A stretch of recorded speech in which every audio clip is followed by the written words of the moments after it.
Assalamualaikum warahmatullahi wabarakatuh. Ya, Alhamdulillah wassalatu wassalamu ala Rasulillah Muhammad ibn Abdullah wala haula wala quwwata illa billah. Alhamdulillah pada hari ini kita seperti biasa konten ya menjawab pertanyaan teman-teman kita yang bertanya tentang masalah-masalah agama. Insya Allah saya akan menjawab semampu saya ya. Adapun nanti kekurangannya bisa koreksilah sama teman-teman, saudara-saudara. Jadi pertanyaannya, bagaimana hukumnya seorang atau kelompok orang gelandangan? Apakah diwajibkan atau dikenakan kepada mereka itu fardu ain dan fardu kifayah? Dan apakah Allah akan menghukum mereka kalau tidak melaksanakan kewajiban? Begitu aja ya. Jadi hadirin yang dimuliakan Allah Subhanahu wa taala, gelandangan adalah manusia atau orang yang tidak bisa tercukupi sandang, pangan, papan ya.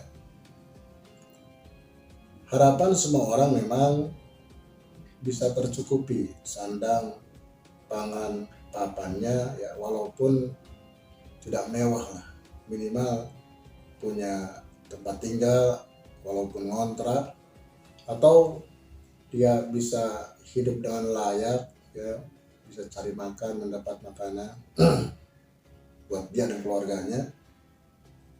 Cuman kan manusia tidak seberuntung itu ya, ada yang beruntung, ada yang tidak juga. Nah, memang Allah Subhanahu wa taala berfirman dalam surah Az-Zukhruf ya, ayat ke-32. Wa nahnu qasamna bainahum ma'isyatahum fil hayatid dunya wa rafa'na ba'duhum fawqa ba'din darajat yattakhidha ba'duhum 'ala ba'din sukhriya. Jadi memang nahnu qasamna, kata Allah, aku yang Maha Agung telah membagi-bagi kehidupan kalian semua di dunia, dan aku angkatkan derajat sebagian daripada yang lainnya agar saling mengambil manfaat ya. Nah, jadi memang Allah sudah menentukan nasib masing-masing manusia. Nah, untuk kewajiban, apakah dia wajib sholat atau tidak ya, maka itu tidak ada ketentuan bahwa dia itu gelandangan atau bukan ya. Jadi ketentuan syara adalah hanya apakah dia seorang mukallaf atau tidak. Nah, mukallaf ini adalah dari definisinya adalah yang pertama al-aqil, berakal. Yang kedua al-baligh, balik. Yang ketiga salimul hawasi ya, walau sam'a awil basara faqat. Yang keempat ya, sampainya dakwah Islam kepada dia.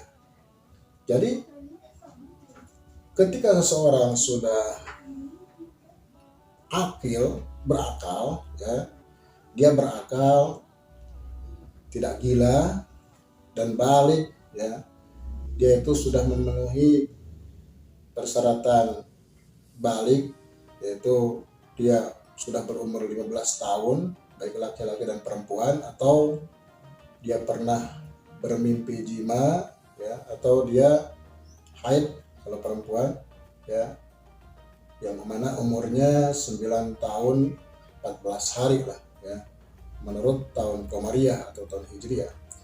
Nah, ketika sudah dia balik memenuhi persyaratan tersebut dan salimul hawas, jadi matanya bisa melihat, pendengarannya bisa mendengar ya, atau hanya bisa mata saja atau pendengaran saja ya, dan sampai dakwah Islam kepada dia, maka dia dikenakan kewajiban baik fardu ainnya dan fardu kifayahnya Jadi apabila seorang mau gelandangan mau bukan, ya, dia gila, berarti dia tidak berakal.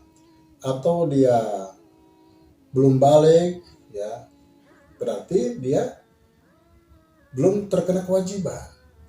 Atau dia itu dari mulai lahir sudah tidak bisa melihat, ya, atau dari lahir sudah tidak bisa mendengar, ya, atau dua-duanya, cuma dari lahir, karena dia tidak bisa menerima informasi tentang agama apabila dia tidak bisa melihat atau tidak bisa mendengar.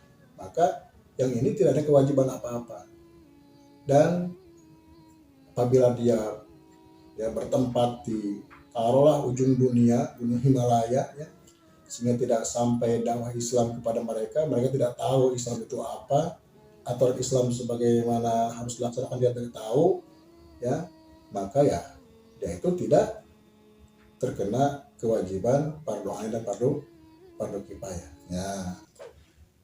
Dan ada lagi, ya, yang memang dia itu tidak dikenakan kewajiban atau tidak dibebankan fardu ain dan fardu kifayah, ya, bahkan kolam tulisan malaikat Raqib dan Atid yang bisa mencatatkan amal baik dan amal buruk seorang manusia, ya, diangkat oleh Allah Subhanahu wa taala. Ditemukan dalam kitab Sirajul Munir, ya, syarah daripada kitab Jami' as-Shaghir. Ada riwayat hadis daripada Al-Imam Ali radhiyallahu an dan Sayyidina Umar radhiyallahu an. Ini Nabi pernah berkata, "Rufi'a qalamu an thalathin", ya, maka diangkatlah kolam, ya, pena untuk menulis amal baik dan amal jelek seseorang, ya. Ansalasin, diangkatnya kolam dari 3 orang. Yang pertama adalah dia itu wa anil majnuni hatta yabro'a, kita orang gila, ya, sehingga dia waras, ya, dari gilanya. Selama dia gila, maka kebaikannya, keburukannya tidak ada catatan amal.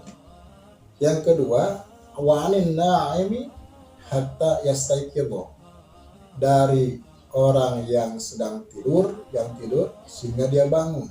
Nah, bagi orang yang tidur, dia mimpi apapun, dia mimpi nyolong, mimpi minum arak, mimpi berzina, ya, tidak ada tulisan amalnya karena diangkat kolamnya.